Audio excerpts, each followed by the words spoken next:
둘째 주 셋째 날입니다. 다음 세대에게 배턴 넘기기. 기도로 시작하기. 주 예수님, 저에게 맡겨주신 일에 감사드립니다. 저에게 재능을 허락해 주셔서 감사드립니다. 세상에 빛과 소금이 되어 선한 영향을 끼치며 주님이 주신 그 은사를 나누며 살겠습니다. 다른 사람들이 이 일을 맡아 주도적으로 진행할 수 있도록 언젠가는 제가 일선에서 물러나야 한다는 사실을 잘 알고 있습니다. 제가 물러난 뒤 다음 세대를 응원해야 할 날이 올 것입니다. 그날이 올 때 거부하거나 부정하지 않고 그 변화를 기꺼이 받아들일 수 있도록 지혜와 은혜를 베풀어 주세요.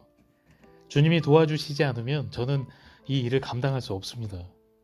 혹여 물러날 때가 훌쩍 넘어서까지 제 자리를 고수하려고 고집을 피울지도 모르겠습니다.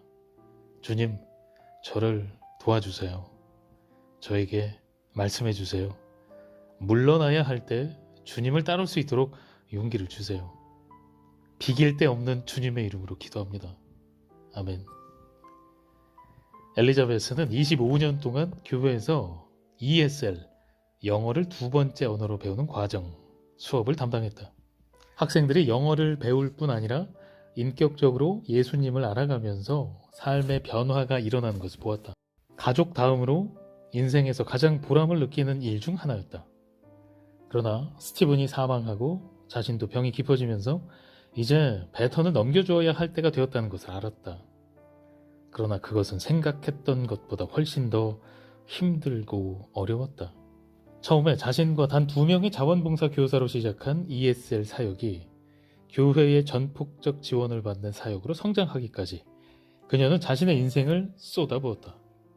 그 결과 교회의 다른 부서보다 ESL 부서원들이 더 많이 영접 기도를 하고 세례를 받았다. 이 사역은 교회의 모든 사람뿐만 아니라 그녀에게도 큰 영향을 끼쳤다. 자신감을 얻었고 온 교회와 공동체의 사람들과 하나로 연결되는 핵심 역할을 감당할 수 있었다. 마음의 헛헛함이 생길 겨를이 없었다. 이 일을 누구보다 사랑했고 결코 손에서 놓고 싶지 않았다. 이제 때가 되었다는 사실을 알았는데도 내려놓기가 쉽지 않았다. 결국 엘리자베스는 기도하기 시작했다. 그녀는 기도에 집중하는 한편 성경을 꺼내어 유산과 멘토링에 관련된 모든 말씀을 공부하기 시작했다. 이렇게 기도하며 성경을 공부한 끝에 흥미롭고 보람있는 인생의 방향으로 나아갈 수 있었다.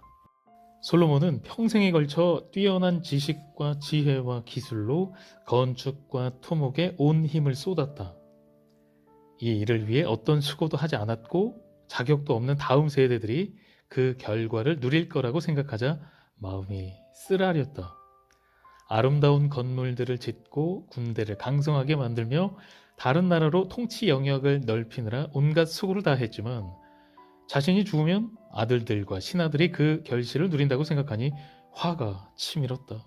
성경이 그의 아들들에 대해 알려주는 사실에 비춰보면 그 모든 것이 어리석다고 한 솔로몬을 탓하기가 쉽지 않다. 하지만 유산을 넘겨줄 수 있는 다른 방법이 있다. 모세와 엘리야가 좋은 모범이 되어준다. 모세는 여호수아를 자신의 후계자로 축복해 주었고 리더십이 매끄럽게 이양되도록 준비해 주었다.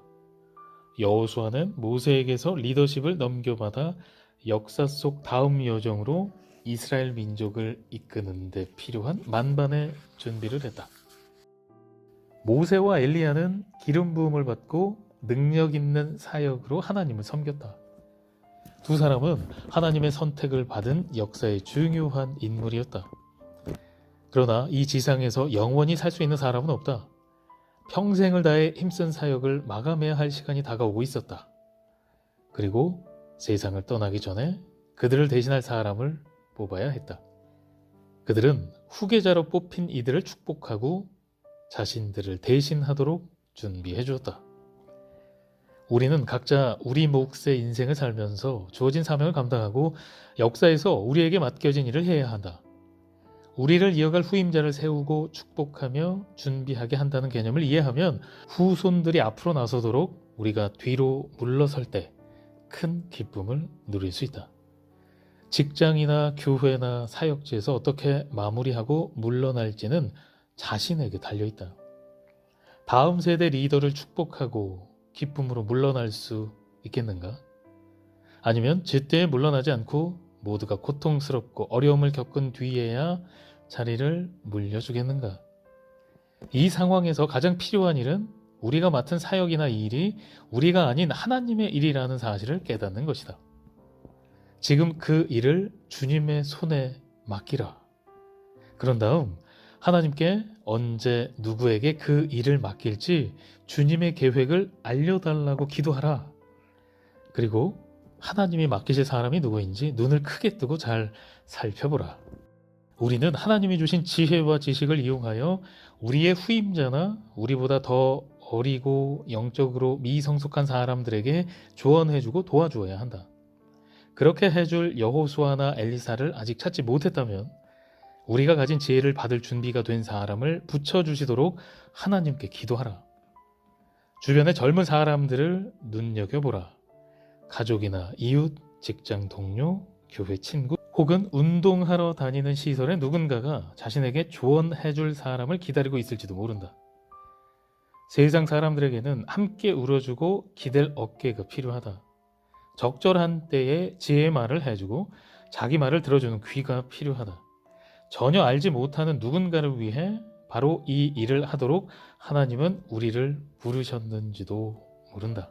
하나님이 오랜 인생의 연륜으로 다져진 지혜와 경험에서 체득한 지식이라는 선물을 나누어 줄 기회를 주실 때 놓치지 않도록 늘 주의 깊게 살펴보라. 그러나 조언하는 것으로 그쳐서는 안 된다. 예수 그리스도의 제자로 삼아야 한다. 제자 삼기와 멘토링의 차이가 무엇인지 그 핵심 내용은 아래와 같다. 제자를 삼으려면 그 관계가 전인적이어야 한다. 이 관계는 삶의 한 부분이나 특정한 방법에 제한되지 않고 삶의 모든 부분에 영향을 미치는 데 중점을 두어야 한다. 그 이유는 우리의 존재 자체, 즉 우리의 태도나 생각과 말과 행동이 모든 것에 영향을 미치기 때문이다.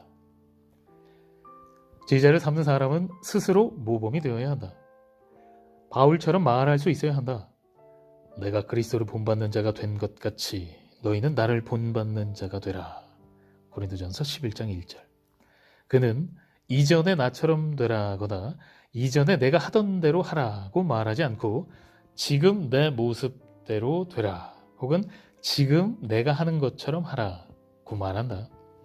이런 말을 할 수 있으려면 다른 사람들이 본받을 수 있도록 성숙해야 하고 연약함을 나눌 수 있는 겸손함이 있어야 한다. 제자 삼는 일은 다음 세대로 이어져야 한다. 예수님이 제자들을 돕고 싶으셨던 중요한 이유 중 하나는 그들이 사람을 낚는 어부가 되도록 하기 위해서였다. 예수님은 우리가 주님을 따라가며 주님처럼 되고 우리의 목적을 버리고 예수님의 뜻을 따르며 잠시 있다 없어지는 것을 버리고 영원한 것을 구하라고 가르치셨다. 그들이 다른 사람을 도울 수 있도록 그들을 도와주셨다. 예수님은 추가가 아니라 배가에 관심을 집중하셨다. 인생의 겨울에 질병과 생활고로 힘들고 괴롭다면 하나님께 멘토를 보내주셔서 어느 길로 가야 할지 알 수 있도록 지혜와 지식을 달라고 구하라. 멘토링이 필요한 사람만큼 멘토로 섬겨야 할 사람도 있다. 주변에 늘 함께 있었고 필요한 도움을 받을 수 있는 사람이 있는지 살펴보라. 은퇴로 인생의 겨울을 경험하고 있다면 품어주고 돌봐줄 사람이 있는지 찾아보라. 하나님께 구하면 우리의 영적 안내와 정신적 지원이 필요한 누군가를 하나님이 보내주실 것이다.